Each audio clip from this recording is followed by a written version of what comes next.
ngayong hapon po ay magluluto po tayo ng ginisang sotanghon.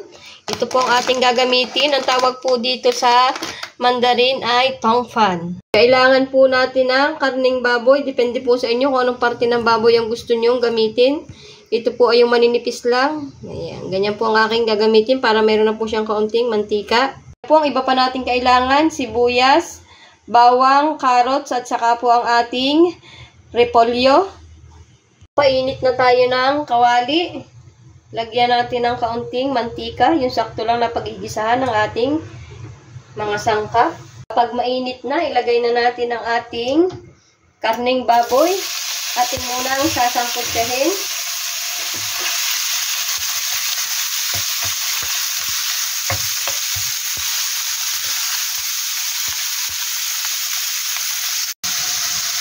Kapag po nasangkutsa na natin ang ating karne, i-set aside lang po natin. Lagay po natin ang ating sibuyas.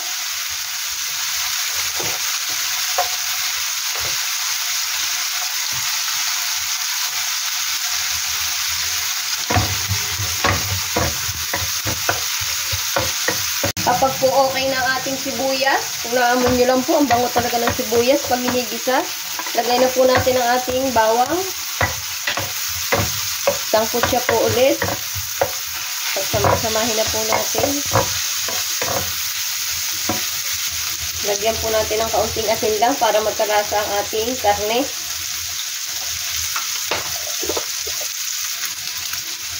Ilagay na po natin ang ating gulay, carrots po muna.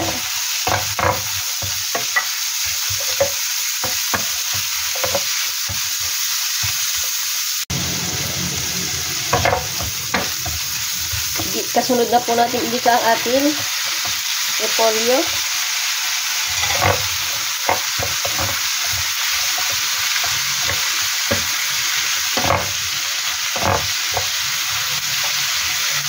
Natin ang toyo.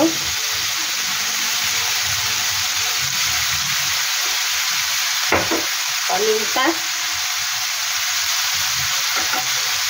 Dagdagan pa natin.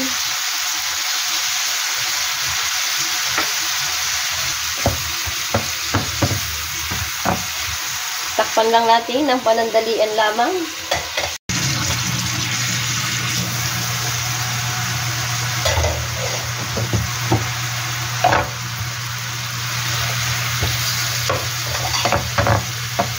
Bawas po tayo ng kaunti.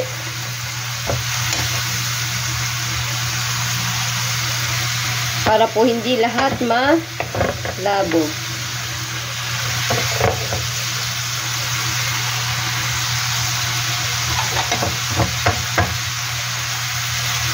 Lagyan po natin ng tubig.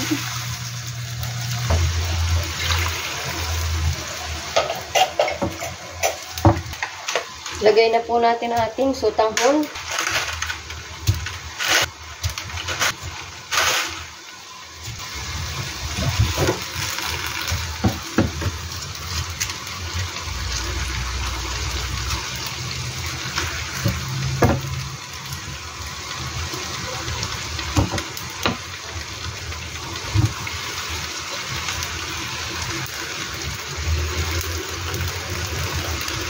Masarap po sana ay may sabaw kaso wala po akong manok kaya ito lang po, ginisa ko na lang po.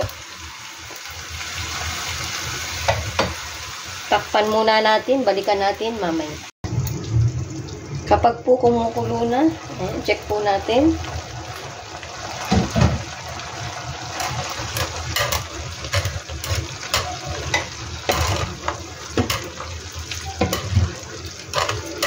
Sakto lang po yung nilagay nating sabaw para maluto ang ating sotanghon.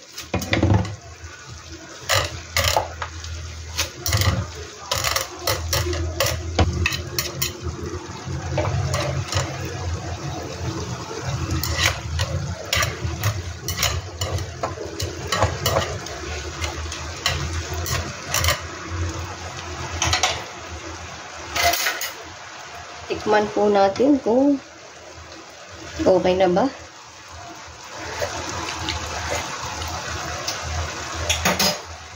Okay na po. Masarap na ang ating ginisang sotanghon o tongfan. At kapag po ganito na, iluto na po ang ating ginisang sotanghon o tongfan. Kain po tayo. Thank you po Lord sa lahat ng blessing. Bukas po ulit. Salamat!